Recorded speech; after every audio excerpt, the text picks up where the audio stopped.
I was out camping in the backcountry near where I lived. I'm not much of a hiker, so I never take trails more than a mile or two. This one was just over a mile from the campsite to the trailhead where my car was parked. I had been spending the weekend there, camping out by the lake, and was planning on staying for another 2 nights. On the 3rd day, I spent the morning hiking back to my truck and grabbing my fishing rod and some spare food, then hiking back to the camp. I thought I'd try my luck at fishing while I had the time. When I got back to the camp, though, there was another tent set up. It was farther down on the edge of the lake, and I didn't see anyone by it. Initially, I didn't care, but then it came through my mind that I hadn't seen anyone on the only trail leading to this part of the lake. Then again, there could be some other path that I just didn't know about. Whatever the case, I set up my rod and got to fishing.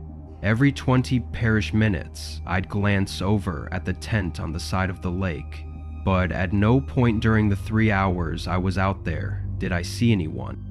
Once the sun was starting to get lower, I packed up my rod and went back to my tent. I ate and got some sticks for the campfire, then waited for it to get a little darker before lighting it up.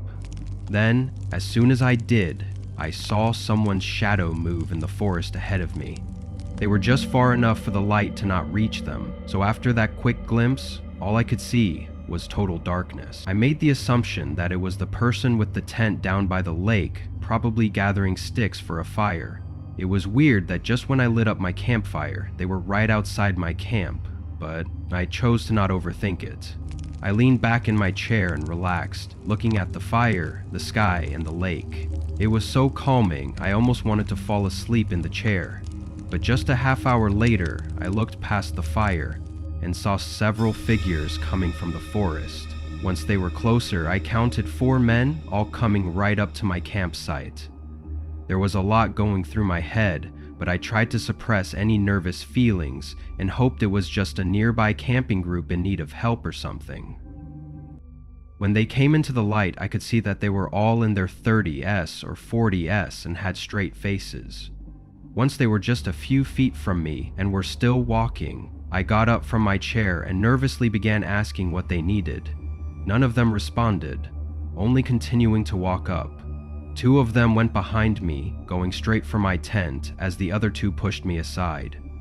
There was no doubt what was going on now, but I knew fighting back would only make things worse. I watched the 2 men start searching through my things as the other 2 continued to push me further away.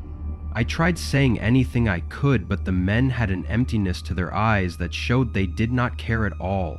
I was telling myself in my head to just stay calm and let them take what they want, but the 2 men kept pushing and dragging me further and further out, away from the campsite and away from the light. After a minute, I could barely see where we were going and couldn't hear anything but our footsteps in the silent forest.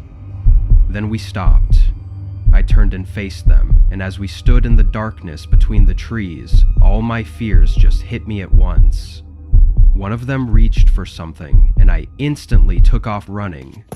All I could hear were my footsteps pounding against the leaves, and as I got further out, I still had a general sense of direction, so I tried to get back to the trail.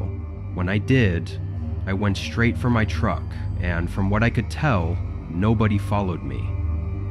I reported the case to the police, but in the end, almost all of my stuff was stolen, and no trace was left to help figure out who they were. What they were dragging me out into the forest to do is probably obvious, so I think I was beyond lucky to have made it out with my life. I work from home most days of the month.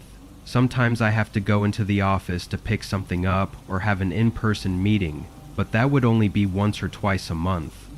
Working from home is really nice, but I often find myself getting distracted easily. On this day, I had a lot to get done and not a lot of time to do it. I was focused, working on my laptop in the office, when the doorbell rang. I rushed over to the door and opened it a crack, seeing a man on my porch. "Can I help you?" I asked. "Hi, I'm looking for Mr. Peters," the man said, smiling at me. That was my name, but I didn't recognize him. "That's me. What did you need?" The man said he had important information to discuss with me and asked if we could talk in more privacy inside the house. I first asked what the information was about, but he declined to give any details. "I'm okay then," I said, closing the door. I went back upstairs to my office and started working again. A minute later, though, the doorbell rang again. I knew it had to be the same man, which started making me frustrated. I ran back down to the door and opened it, fully prepared to tell the man to leave, but he was already gone. There was no one at the door and no cars or anything outside the house. I stuck my head outside and looked around, then closed the door again. The rest of the day went by without any more issues. I finished working, though had to do an hour of overtime. Once it got late, I shut off the TV and went upstairs to shower before bed. I turned on the water and was waiting for it to heat up when the doorbell rang again.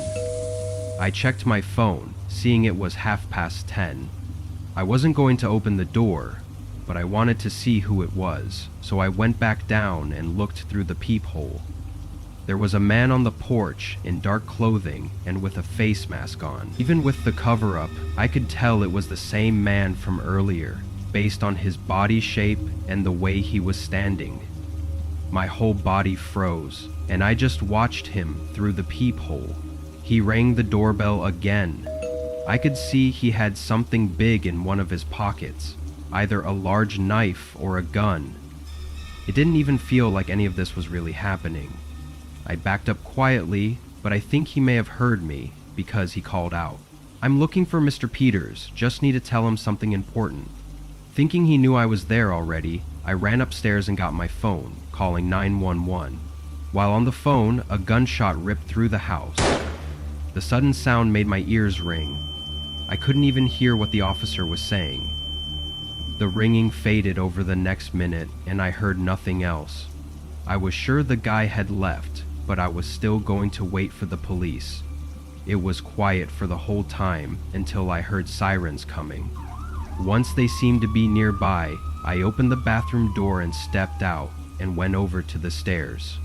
That's when I saw the front door was busted open, and not a second later the man sprinted across the hallway and out just before the cops pulled up.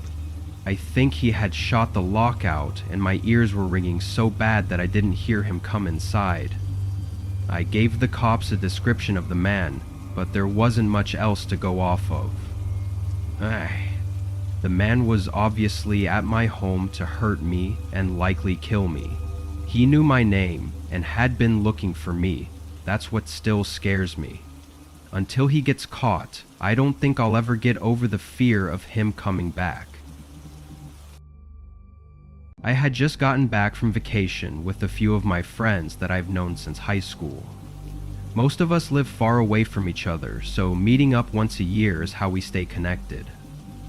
Anyway, I had been gone for a week and was a bit exhausted, and looking forward to just resting at home for the weekend before I had to go back to work.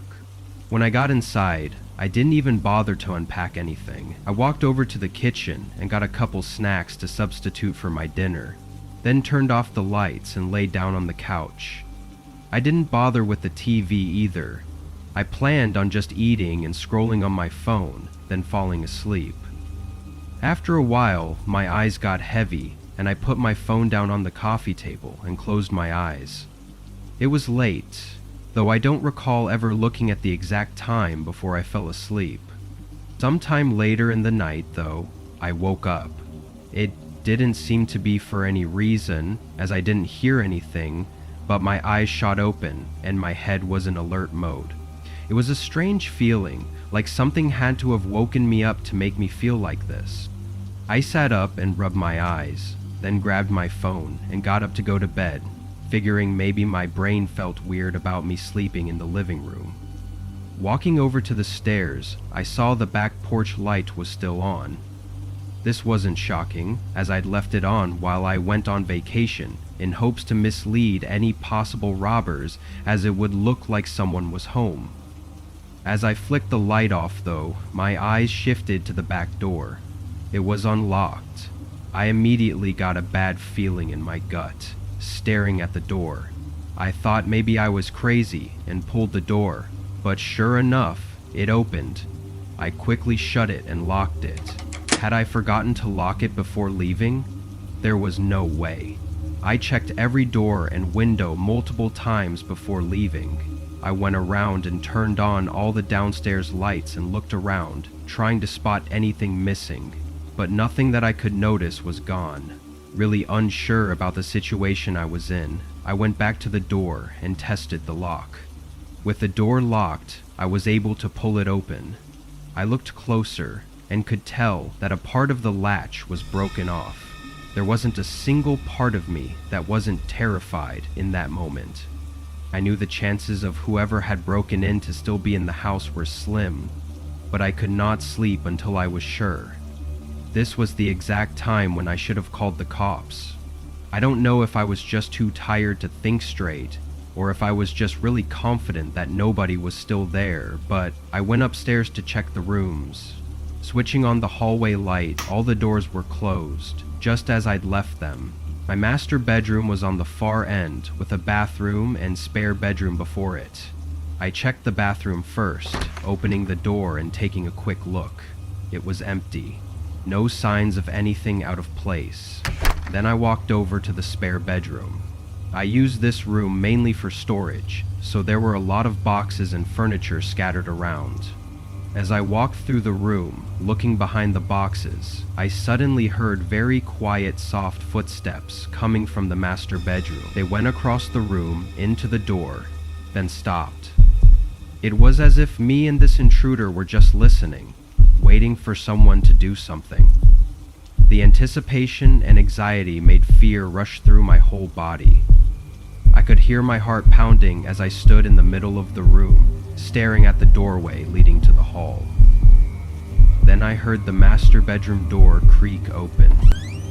Another second of silence passed before loud footsteps sprinted down the hall and a figure ran past the doorway. I just froze, couldn't get myself to move or anything, just completely frozen, listening to my heart beating rapidly as the footsteps ran through the house and out the back door. Still in a state of shock, I pulled my phone out and called the police. This was one of those home thrift cases that likely had a much more horrifying plot than just a simple robbery. Whoever it was didn't take anything. Police found no signs of someone having stayed there for long either, so they had to have broken in earlier that day. Whoever the intruder was somehow knew I was coming back that day and tried to break in discreetly so that I wouldn't notice when I got home. Then they went upstairs and hid in my bedroom all night, waiting for me to come in without expecting anything. And who knows what they planned to do if I walked through that door.